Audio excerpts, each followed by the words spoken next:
A los placeres hay que dárselos en vida, así se dice, ¿no? Bueno, este es un placer para nosotros dialogar con el escritor diamantino Ricardo Brumati. Los invito a ver la primera parte de la nota. Bueno, sí, primero me sorprendió el hecho de que llamaras para hablar sobre, hacerme una entrevista.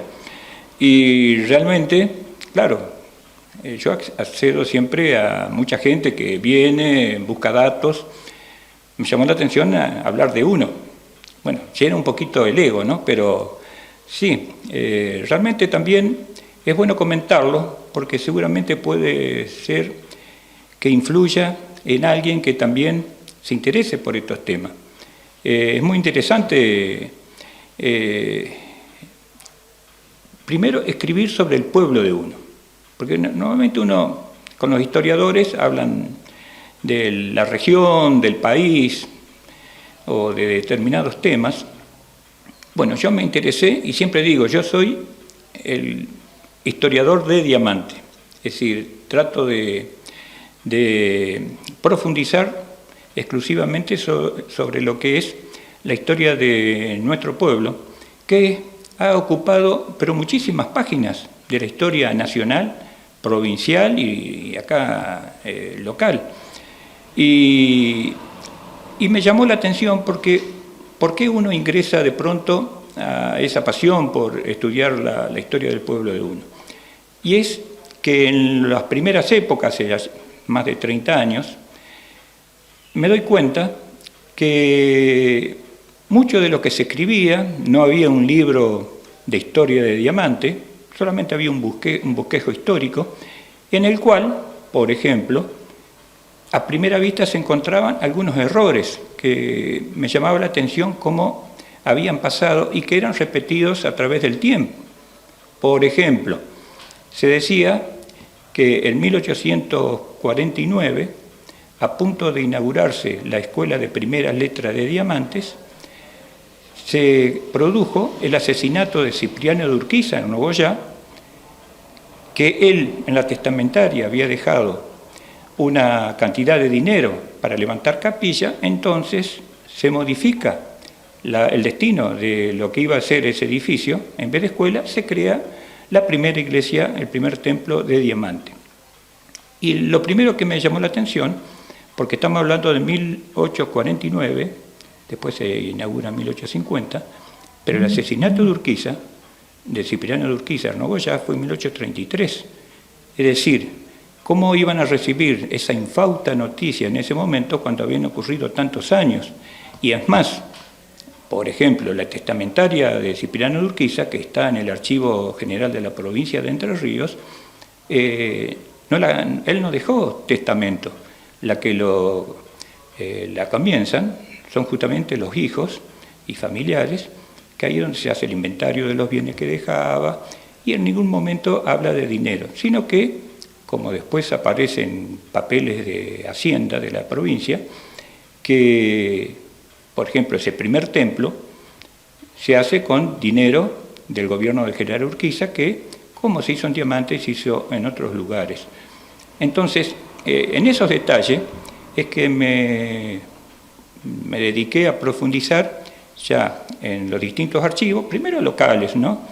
Archivo de la municipalidad, de la iglesia, registro civil, de la policía, de todas las instituciones locales, y a partir de ya tener una base, bueno, debo comentar también que como trabajador de informática, desde el primer día comencé a utilizar la computadora. Eso ayuda muchísimo. Bueno, después salté a la provincia, hemeroteca del Museo Leguizamón, archivo de la provincia, catastro de la provincia, archivo del arzobispado, y después también en los distintos archivos nacionales, que tienen gran material sobre diamante, por ejemplo, el Archivo General de la Nación, el Archivo Mitre, el Archivo del Congreso de la Nación. Y claro, a partir que uno va armando ese rompecabezas histórico, es que también uno se va apasionando mucho más, porque a partir que uno sabe, empieza a darse cuenta cuáles son las cosas que faltan agregar. Y bueno, ahí está un poco la idea de por qué me dediqué a esto. Y después está lo otro, que tiene que ver con, a partir de que uno empieza a publicar artículos, bueno, escribí 2 libros sobre la historia de Diamante y sus instituciones, la historia de la fundación y evolución de las primeras escuelas de Diamante, en la cual hubo que modificar muchas fechas. Tal fue así que a la escuela número 1 Independencia, a la número 2 Manuel Alberti, se le modificó la fecha de fundación. A la Biblioteca Popular, que se la daba como fundada en 1880, sin embargo, es de 1872, inclusive ya en ese momento existía la CONABIB, que es la Comisión Nacional Protectora de Bibliotecas, y ya en sus publicaciones semestrales ya aparecía la Biblioteca Popular de Diamante, inclusive con cooperador incluida y todo, ¿no? Y bueno, eso hace que a la vez uno vaya localizando tanto otros datos y sirve también para empezar a tener invitaciones de programas de radio. Después ya tuve inclusive programa propio en un momento, de tener un programa en televisión. Bueno, empecé a publicar ya desde hace muchos años la efeméride diamantina, es decir, que tratamos de todos los días publicar algo referido a la historia de Diamante, porque entiendo que los libros de historia que he escrito posiblemente son un poquito pesados, porque son un resultado documental de la historia de Diamante. Es decir, yo no coloco ningún párrafo en la cual después al pie no vaya dónde está ese documento, en qué archivo, en qué carpeta, en qué folio, y también el tema de tratar de colocar